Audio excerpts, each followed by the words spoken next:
shift to the new normal scenario under Alert Level 1.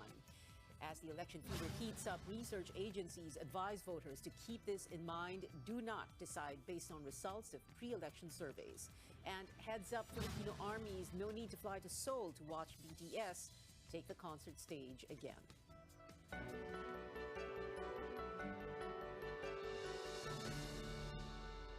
What remains to be seen if Metro Manila will shift to the lowest alert level for COVID-19 in March. But after discussing the possibility yesterday, all 17 local chief executives have come up with a common recommendation. Our AC Nichols has the details. Metro Manila mayors are one. The region is ready to shift to the lowest alert level 1 status by March 1st. Recommendatory lamang po ang Metro Manila Council. Pero traditionally po, sinusundan naman po or pinagbibigyan ng IATF ang kahilingan ng Metro Manila mayors.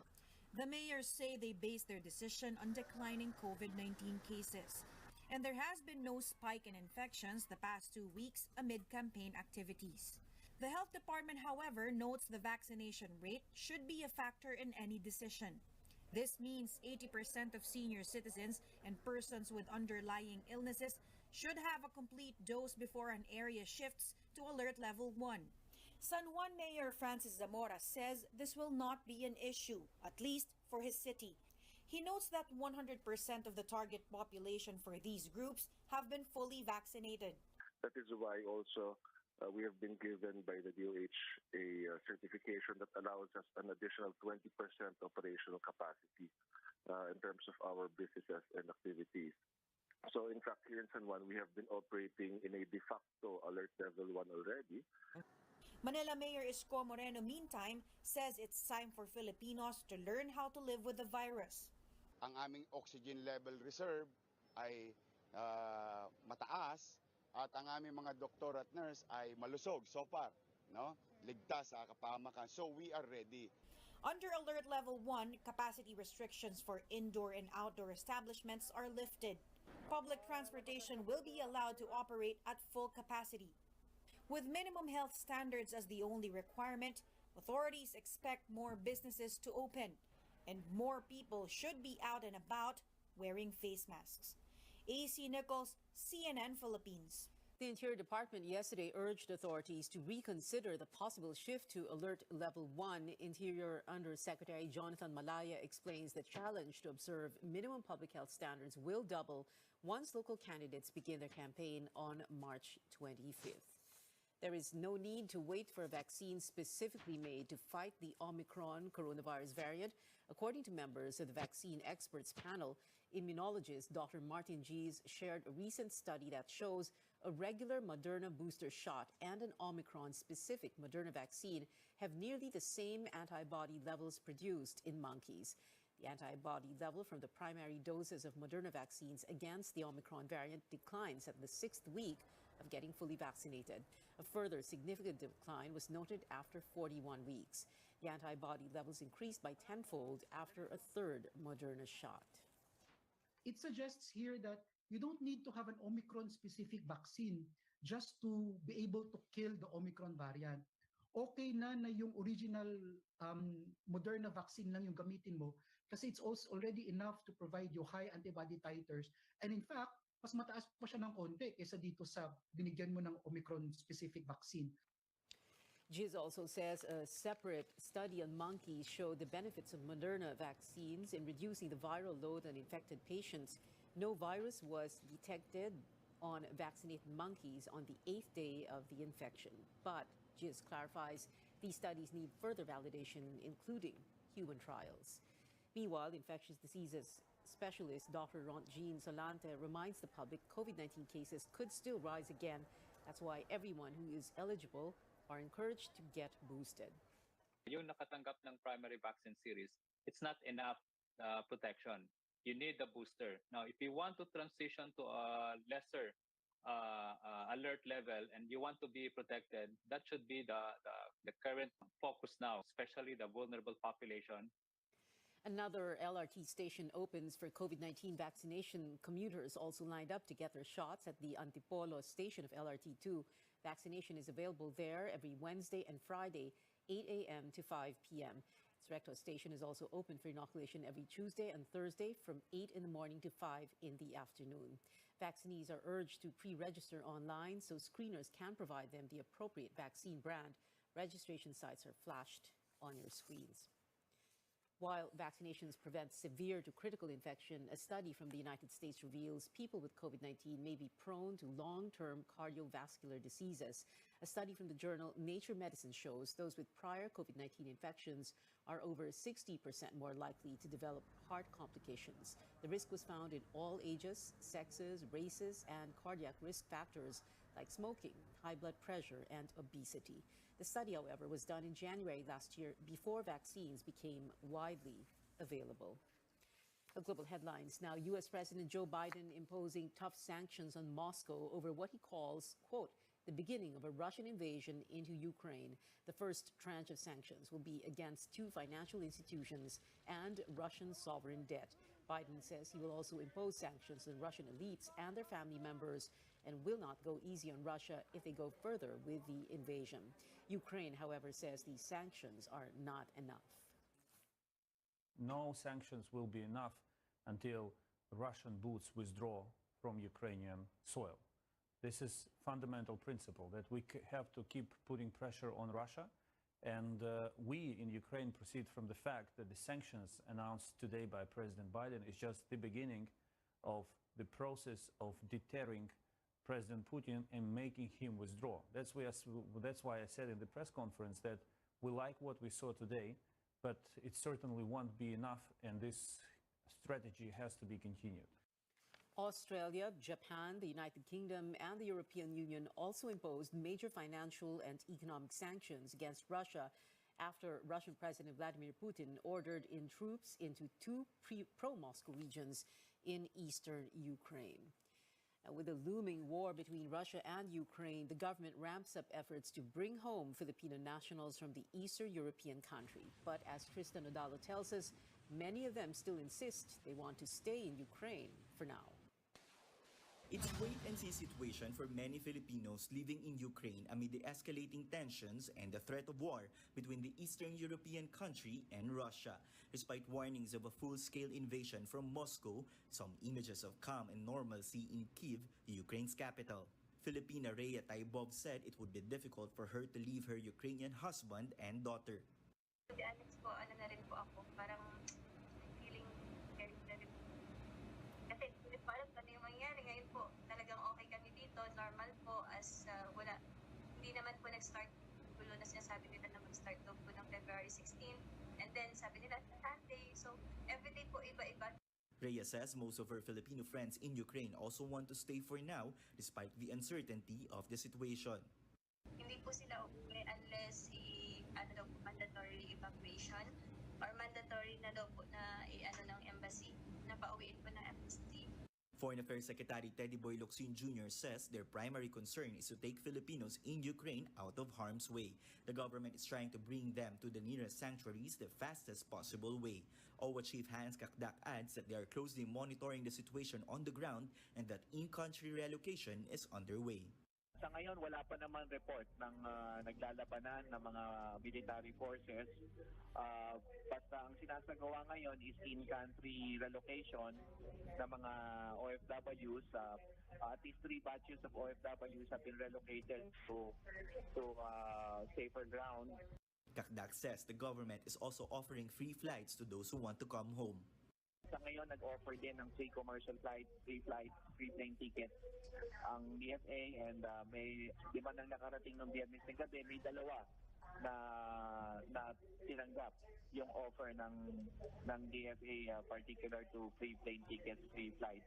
An international relations and security analyst says they are anticipating 2 scenarios in Ukraine should all diplomatic efforts fail. Isa sa mga likelihood na scenario ay magkaroon ng civil war sa Ukraine.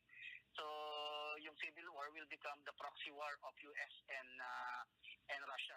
Ang isa pang possible scenario ay talagang magkaroon ng direct confrontation between NATO countries led by the US and Russian forces using Ukraine as the battleground.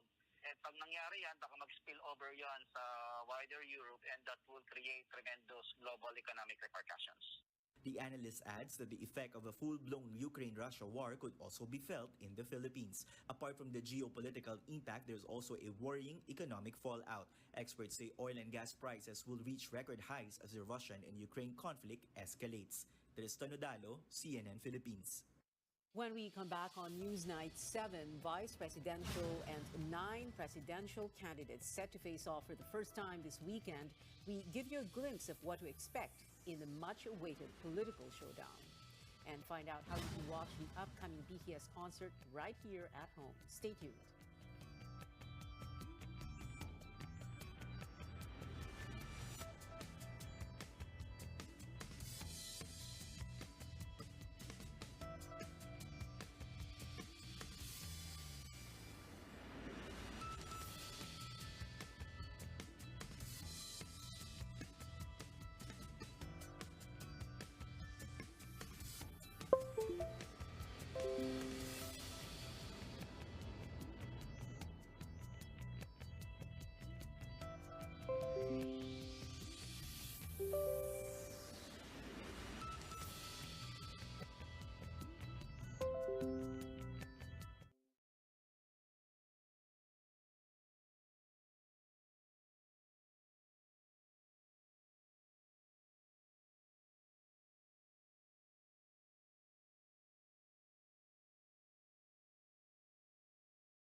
Welcome back. The waiting game continues for jeepney drivers looking forward to receiving their subsidy from the government amid rising fuel costs.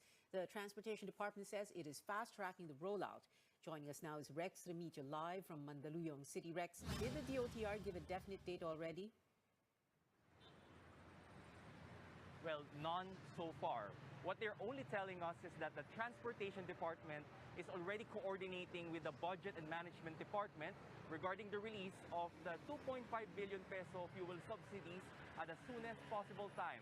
This will come from DOTR's budget under the General Appropriations Act. Every jeepney driver can receive 6,500 pesos. Drivers of bus, UV Express, TNVS, or ride-hailing app vehicles, tricycle, and other types of public transport can get the financial aid as well. This means over 364,000 drivers will now benefit from the subsidies. That's from 136,000 last year.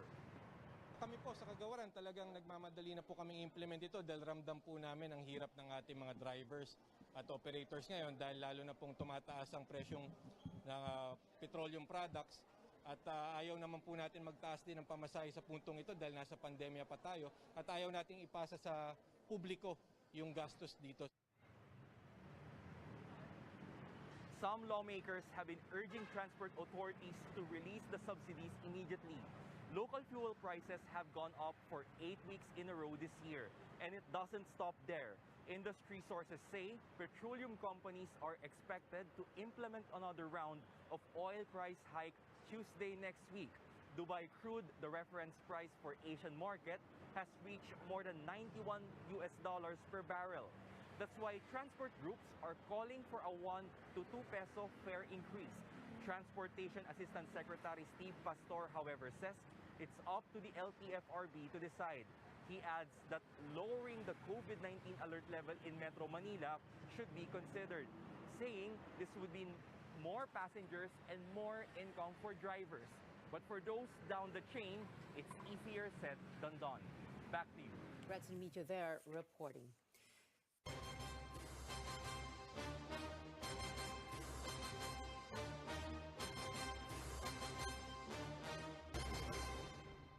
Well, 75 days before the Filipino votes, research agencies remind everyone not to decide based on results of pre-election surveys. Pulse Asia and Okta Research say surveys are merely snapshots of preferences in a specific period. The groups also caution against surveys making the rounds online, adding that people should look at the methodology to determine whether a survey or a study is reliable. There are many things that affect the reliability of the survey, and really has to do with the questionnaire, for example, the method that is used in terms of conducting the survey, and the sampling per se is something that's important. Surveys are there to provide information, but they should not be the basis of your vote. Your vote should be disciplined by ideas, platform, program of your candidates and the parties that you're supporting. Earlier this week, the University of the Philippines School of Statistics warned against surveys with questionable methodologies, calling them Kalye surveys that ask people on the streets who their preferred candidates are. Now, look at what some presidential candidates are up to. The Lakas CMD party claims 28 out of 31 mayors in Negros Occidental are backing Bongbong Marcos and Sara Duterte. It adds all 6 congressional district representatives in the province have also expressed support for the tandem. During the 2016 vice presidential race, Marcos only got 13% of the votes in that province against Leni Robredo's 59%. Farmers in Sumilao, Bukidnon marched with Robredo again, this time in support of her presidential bid. They also rallied behind her VP run in 2016. Back in 2007, Robredo marched with Sumilao farmers to fight for the reclamation of their 144-hectare ancestral land. Senator Manny Pacquiao is pushing for a higher minimum wage to help families deal with rising prices of basic goods. He made the call after visiting 2 wet markets to buy groceries. He says the experience made him realize the minimum wage of 13,000 pesos is no longer enough for an average Filipino family of 4. Senator Ping Lacson denies attacking another candidate when he talks about thieves in government. He maintains he will not participate in mudslinging in the campaign. So, nung habang nasa Baguio kami, tinawagan ako. Sabi sa akin, taga Cebu to pre, pakiusap naman ni baka naman, wag mo namang atakihin. Sabi ko, give me proof na meron akong inattack na presidential candidate. Wala. Pag sinabi kong galit kami sa magnanakaw, galit kami sa magnanakaw. Wala kami sasabing galit kami kung kanino. Walang tao. Kung may tinamaan, hindi namin kasalanan ni Senate President yun. Manila Mayor Isko Moreno is pushing for a number of changes to the Constitution if elected president. These include a region-based Senate, a 2-party system, and tandem voting or a single vote for president and vice president. Moreno believes such moves will help unite Filipinos and prevent partisan politics. 2 bawat rehiyon. So that is 34 senators. Ngayon, at least papanatag yung mga taga-Samar, taga-Leyte, o taga-Iloilo, o taga-Batanes, o taga-Tawi-Tawi, na meron silang senador na kapitbahay nila, alam ang kultura, tradisyon at kostumbre nila, o yung kanilang mga pamana, na makikipaglaban sa resources ng gobyerno para dalhin sa kanilang mga relihiyon at kanya-kanyang lugar. This weekend's back-to-back political showdown, the first presidential and vice presidential debates with an almost complete attendance, will be as exciting and impactful as the CNN Philippines vice presidential debate in 2016, except this time there will be no live audience, adhering to health and safety protocols amid the pandemic. Our senior correspondent David Santos gives us a preview of what to expect. Inside the debate hall at the University of Santo Tomas, a significantly smaller and socially distanced crowd as part of extra precautions during this pandemic. Only about 200 people, including credentialed staff, will be allowed in. Debate partner Microsoft Philippines will provide the technology for a virtual and interactive audience. Well, in coordination with UST as our venue, they have set the health protocols. So there will be testings for all of the staff, the crew, the suppliers, and even security. Candidates can be accompanied by an entourage of up to 10 people. Everyone has to present a negative COVID test taken within 24 hours as well as vaccination cards. Mask wearing will be mandatory. 9 presidential and 7 vice presidential candidates have confirmed their attendance. On stage, they'll be standing at least 1 meter apart. There will be no handshakes, while the small crowd in the audience will be discouraged from cheering or heckling. Empty podiums with their names on it will be kept on the stage for candidates who opted to skip the debates. Being a politician in a democracy means you will be challenged by the opposition all the time. You will be asked difficult questions by the media all the time. You are held up to international scrutiny. If you can't even handle a debate, you probably shouldn't be there. For 2 hours, those present will battle it out over the pandemic, the economy, corruption, and peace and order, among other big issues. CNN Philippines anchors Rico Hizon and Ruth Cabal will moderate Saturday's vice presidential debate, and Pia Ontiveros and Pinky Webb for the presidential debate on Sunday. Meron din tayong mga ibang phone-in questions or questions from social media para talagang mapupulsuhan natin yung ground, no? Yung mga issues na talagang, kumbaga yung sinasabi nga natin, malapit sa sikmura, no, ng mamamayan. The candidates will all be given limited time to answer and rebut opponents with the hopes of keeping their exchanges lively but also civil and respectful. David Santos, CNN Philippines. Police are on hand to secure the UST campus this weekend. Manila Police District Director General Leo Francisco says more than 100 personnel will be deployed to enforce strict security checks starting noontime Saturday, February 26th. May mga team kami mag-inspect sa venue, may mag-inspect kami sa within the perimeter of the venues. Kailangan talagang prepared kami, kailangan namin masecure yung bawat isa, lalo na yung ating mga kandidato at yung mga taong pupunta doon. So andun pa rin yung pag-maintain ng minimum public health standard, andun pa rin yung pag-wear ng face mask at yung distancing. So yun yung mga titingnan natin sa araw na yun. Francisco says officials are studying if road closures will be implemented on a section of España Boulevard fronting the venue. He discourages supporters of candidates from staking out outside UST for safety reasons. Sa lahat ng supporters ng ating mga candidates for Vice President and President, bawal po talagang pumasok sa loob ng UST campus or UST area. Kaya nakikiusap po ang pamunuan ng Manila Police District na para maging maayos po ang lahat, mas magandang hintayin na lang natin sila. Live naman ito na mapapanood sa CNN. COMELEC has approved CNN Philippines' request for accreditation for its vice presidential and presidential debates this weekend. The approval came during the COMELEC's en banc session this afternoon.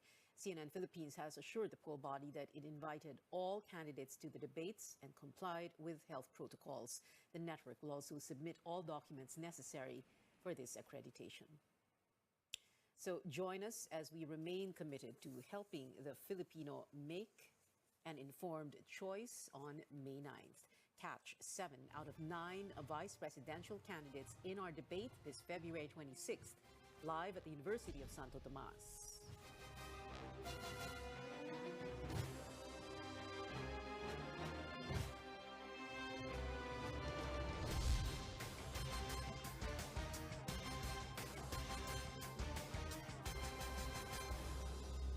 Watch 9 out of 10 candidates face off at the presidential debate on February 27th, also at UST, only here on CNN Philippines.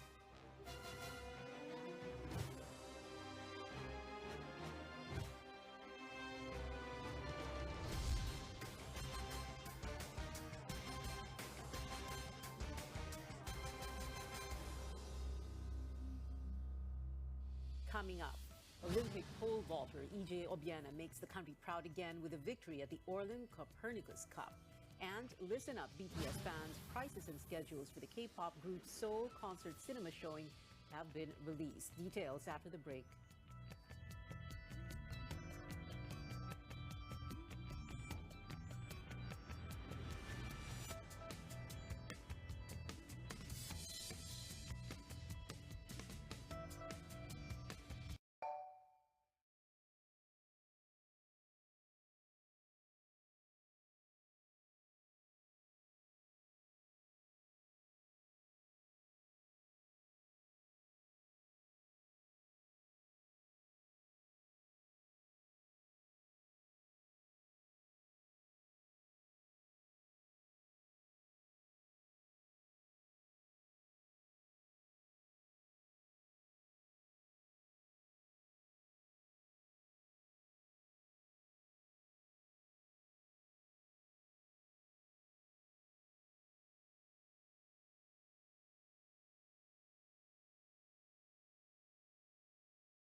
Welcome back. Pole vaulting sensation EJ Obiena does it again. The Olympian bagged his second gold medal this year, ruling the Orlen Copernicus Cup in Torun, Poland today.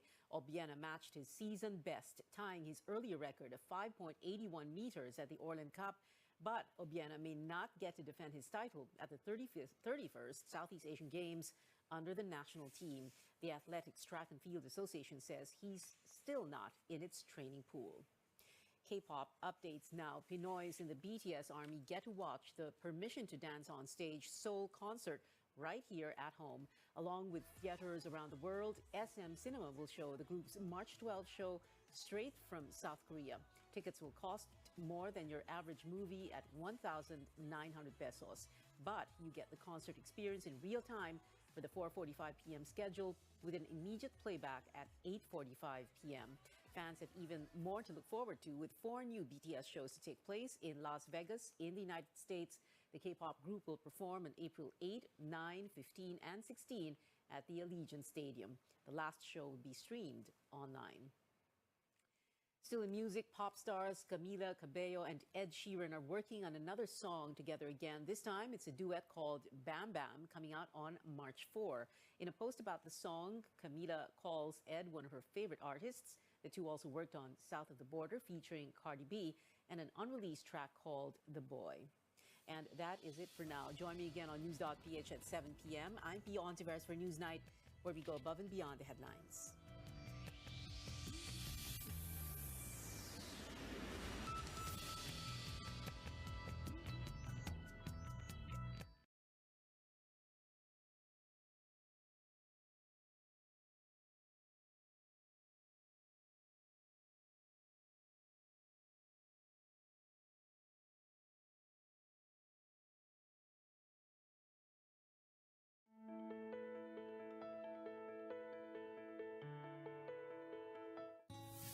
Does your stomach feel full, tight, or swollen after a meal?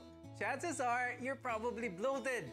Bloating causes the belly to look larger than usual, and it may also feel tender or even painful. It has a lot to do with what you eat and how quickly you eat. On today's program, we'll talk about why and when bloating happens. We want to help you better understand the care you need and deserve. I'm Dr. Freddy Gomez, and you're watching MedTalk Health Talk on CNN Philippines.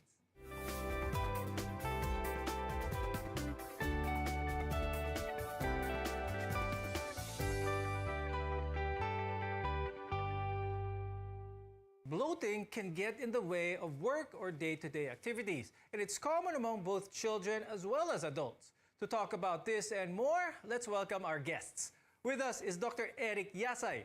He's a gastroenterologist and clinical associate professor at the UP-PGH. Also with us is Dr. Maricar Esculto-Can. She's an internal medicine specialist and clinical nutritionist from the Makati Medical Center. Now, gas is the most common cause of bloating. It builds up in the digestive tract when you inhale air or when undigested food breaks down. I'll start the discussion first with Dr. Eric.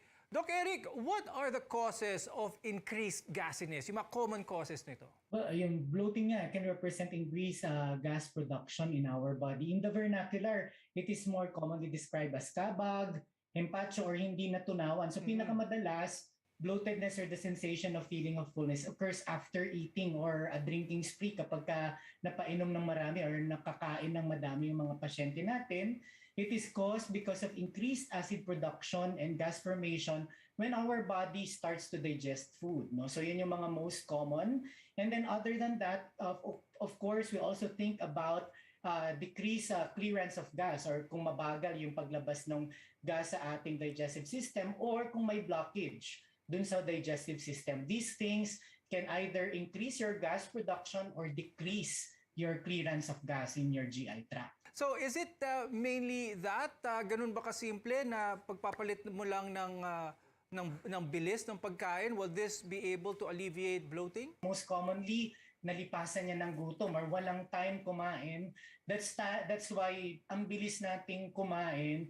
And sometimes kapag bumabawi, yan yung tinatawag ko sometimes to my patients, actually is the reason why you produce more gas because you have to put out more acid and digest food and then that will give you more gas than more than the speed of eating per se. And then, of course, kapag nagmamadali, you tend to eat in gulps, so mas madami yung nasaswallow na air. So that can also add to that. But you may also be feeling more bloated than usual these days, and the latest culprit is, of course, stress.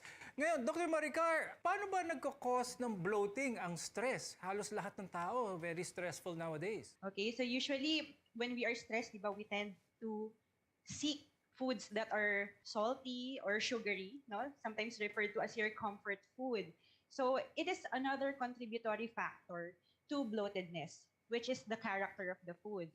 So if you will eat foods that are high in sugar and salt, but low in fiber, such as highly processed foods, because they can slow down the transit of the food in the GI tract. So also, when you eat these processed foods, you tend to drink carbonated sodas also, diba, yung soft drinks, or some people, sparkling water. So these drinks are infused with carbon dioxide that can aggravate actually the bloatedness. But I'd like to talk about cigarettes naman and how this affects not just your stomach or bloatedness, but the entire body. Because when smoke is inhaled, it also enters the stomach and it goes through the blood system. The elements of the cigarette goes all the way around the body, and it can cause bloating. Now, my question is, Dr. Maricar, how do cigarettes affect someone's bloatedness? So perhaps I think it has something to do with the inhaled air that causes the bloatedness whenever a person smokes.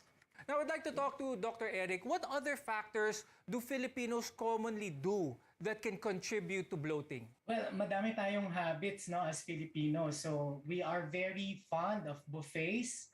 No, well, probably the pandemic has decreased that episodes of buffets, but our eating styles and habits actually can add to the risk of developing bloating. So, madalas tayo nagpapalipas ng gutom when we're busy, and then we overcompensate by eating a lot after when we have time to eat. And then, yun nga, takot tayong magutom eh. Yun yung culture natin eh. So that's why we tend to eat more than we should, and that causes bloating. Fiber is essential for a healthy diet, and it's best known for its ability to prevent or relieve constipation. But high-fiber food can cause some to produce excessive amounts of gas, causing bloating. Dr. Maricar, what are some examples sa mga pagkain na mataas ang fiber? Some clues to look for if you want to choose high-fiber food items.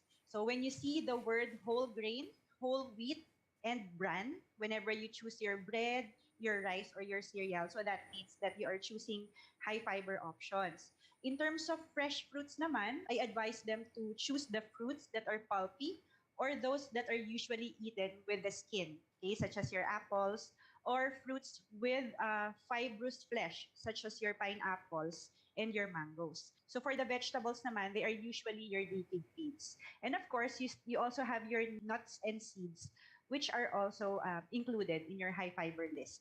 Now, how does light exercise naman after eating? How can this help reduce that feeling of bloatedness for some people? Now, a lot of people might think exercise, when they think of exercise, it's something really rigid. But a light walk, a short walk, is this a simple activity with a lot of benefits? Yes, actually, when you do physical activities, such even kumbaga short walks around the block, it can stimulate movement of your bowels, which can facilitate the movement of the trapped air. So it can be helpful. A lot of our viewers say that ginger naman is also said to reduce bloating. Is there any truth to this, Maricar? Marami bang benefits ang ginger in the form of maybe tea to help those who have frequent bloating episodes after eating? Actually, I come across 2 studies relating ginger and bloatedness. So basically, the mechanism is that ginger aids in speeding the emptying of the stomach, as well as relieving patients who have functional dyspepsia. So that's the population of the patient that they investigated. But for these studies, what they used are ginger capsules. So the dose is at 1 to 1.5 gram in divided doses per day were used. So the authors of the study also included in the conclusion that ginger tea, so ginger in the form of tea, may also offer similar benefits, but they were not able to do a study using the tea. Dr. Eric, meron ba kayong mga tips para sa mga viewers para mas ma-minimize ang kanilang feeling of bloatedness pagkatapos nilang kumain? Apart from small frequent feedings, no, so wag kumain ng sobrang dami.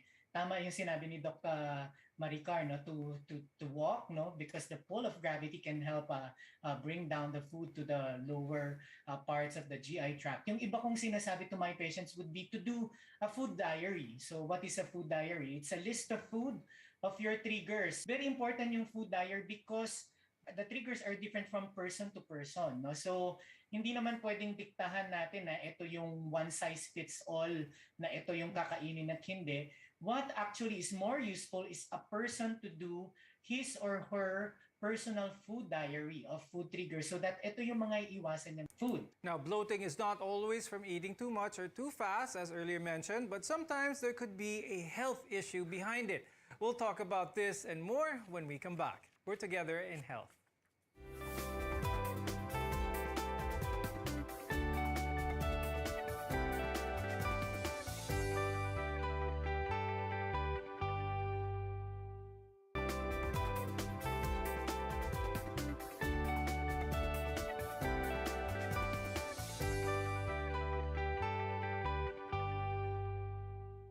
Bloating is usually normal, but it can also be something serious. How will we know if it's just a nuisance or a cause for concern? I'm Dr. Freddy Gomez, and you're watching MedTalk Health Talk on CNN Philippines, where your care comes first. Dr. Eric, what are some of the medical conditions that may cause bloating? The other conditions that can cause bloating would be mechanical conditions. Ibig sabihin, pag may bara sa digestive tract. No? So this happens when you have inflammation of your GI tract or if you have tumors of your GI tract. Like for example, if you have colon cancer, the gas gets trapped inside at hindi makababa yung gas doon and you will feel bloatedness. So another condition would be what we call paralysis of the GI tract. No, we call it ileus scientifically. No, pero a lot of patients who are bedridden, who suffer the stroke, who have severe infections or uncontrolled diabetes will have a slowdown of the movement of the GI tract. Kaya natatrap din yung air inside. No? So these are just some of the medical conditions that have explanations. Now, a person with food intolerance has a difficulty digesting certain foods. And this is different from a food allergy, which results from an immune system reaction to a specific food. Dr. Maricar, how can a person tell if their bloating is caused by food intolerance? So actually, there are tests that we can do. I refer my patients for them to have the food intolerance test, so which is actually a blood test wherein the patient's blood will be extracted and then it will be analyzed if they have an intolerance to certain food items. So usually there's a panel of food lists and then food items are interpreted if they should be eliminated or they can be eaten in moderation by the patient or they can continue to consume these certain food items. We've been talking about bloating for a while, but a lot of people, when they hear about bloating, they also may associate it, especially women, during the part of their menstrual cycle. Dr. Maricar, is this the same thing? How can a woman tell if it's bloating or weight gain? Okay, so that's a very challenging question, but perhaps I think the best way to determine if the bloating is just caused by hormonal etiology is to observe if it is associated with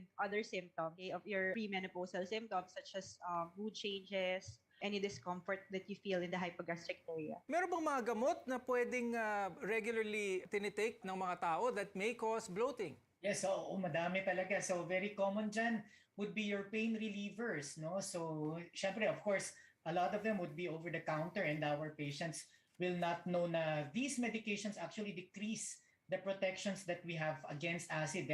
Examples of this would be aspirin, mefenamic acid, celecoxib, diclofenac, naproxen, yan.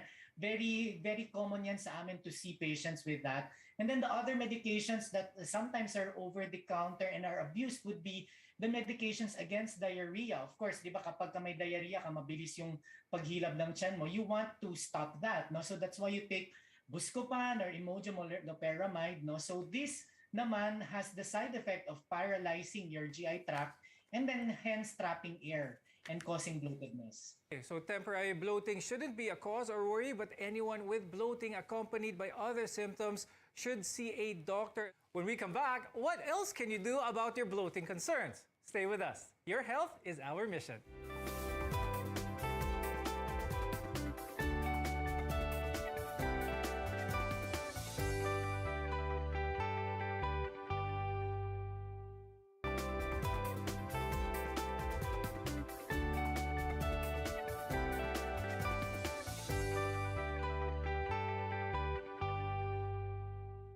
In most cases, the symptoms of bloating can be prevented by adopting a few healthy lifestyle changes. I'm Dr. Freddy Gomez, and this is MedTalk Health Talk on CNN Philippines. We're your connection to healthcare. Swallowing air can be one reason why you're bloating, and there are a number of things that you can also avoid. And one of those we've been talking about is carbonated drinks, for example. Dr. Maricar, we've been talking about carbonated drinks, bawal ito, high salt, high sugary foods. What else? What other common foods do Filipinos eat na nakakapag-contribute sa bloating? Actually, isa sa hindi namin na-mention kanina, yung chewing of gum. Usually, it also causes bloatedness because when you chew gum, you also swallow air. Eating in a rush. So, yon kumbaga contributory din, which I think it was already mentioned na rin kanina.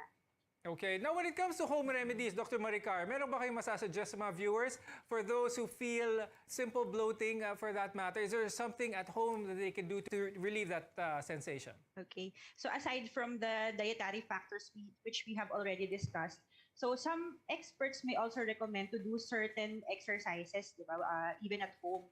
Kasi even if we encourage the patient to walk, it's difficult with our current restrictions. Okay, so there are some experts who say that there are certain yoga poses that the person can do to facilitate the relaxation of the hips and lower back, to facilitate the release of the gas that build up in the colon.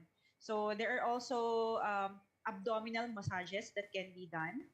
So usually it is done in a circular clockwise motion, starting from the right anterior hip bone, going up across the rib cage, and then down to the left anterior hip bone and across the hypogastric area or the Puson area. So you can do circular motions. But I would just like to remind that if you will do these exercises, at least give your stomach a time to empty. So that usually takes mga 2 to 3 hours. So if after that interval, you still feel uncomfortable and you still feel that there is trapped air in your tummy, so you can try to do these maneuvers at home. Okay, very good advice. First time I heard of those exercises. I'm going to try that next time I feel bloated. Now, Dr. Eric, the whole point of trying to relieve the symptoms of bloating is try to let the gas out, try to release that gas. But are there medications that you prescribe your patients who have a more difficult time, those with bloating sensations that last for more than 2 to 3 hours? We first try to analyze what causes the bloating. So if it's hyperacidity, we give antacids, so or and acid suppressants. So if there's a motility problem, ibig sabihin hindi gumagalaw talaga yung bituka, we can give prokinetics. So some of this would be our viewers will be more familiar with Plasil, like metoclopramide and domperidone, or Motilium. So these are just some of the medications that can make your GI tract move. Others would be yung mga antispasm naman. This would be, of course, relying on a diagnosis. So it's very important na before you self-medicate, you try to analyze first kung ano talaga yung nararamdaman, especially if you have alarm symptoms na bumabara yung bituka. Dr. Maricar, before we go, do you have any advice for our viewers with regards to the proper diet or what kind of diet para ma-minimize naman ang bloating? We usually recommend talaga an individualized diet approach. Okay, so we emphasize that there is no one-size-fits-all diet. We can give you the general recommendations as we have mentioned earlier. But if you want a more tailor-fit or customized diet, so you can keep a food diary and then you can consult a registered nutritionist dietitian. You can show them the food diary so that they can prepare a good diet plan that is appropriate based on your condition. And Dr. Eric, any parting words or advice for our viewers when it comes to minimizing bloatedness? Well, ako, siguro probably aside from stopping smoking would be your food habits, no? So be aware that we want small frequent feedings. Don't skip your meals. Yan naman yung usual advice. And then of course, when you develop alarm symptoms, seek consult right away. And we're glad you could have joined us here on Med Talk Health Talk. Thank you, gastroenterologist Dr. Eric Yasay and clinical nutritionist Dr. Maricar Esculto-Can. Bloating is rarely a symptom of something serious. For most people, the remedy is simple. Control portion sizes, eat less fats, and eat slow enough, as well as stop smoking. I'm Dr. Freddy Gomez, and this is Med Talk Health Talk on CNN Philippines. We're here to help build a healthier future for you.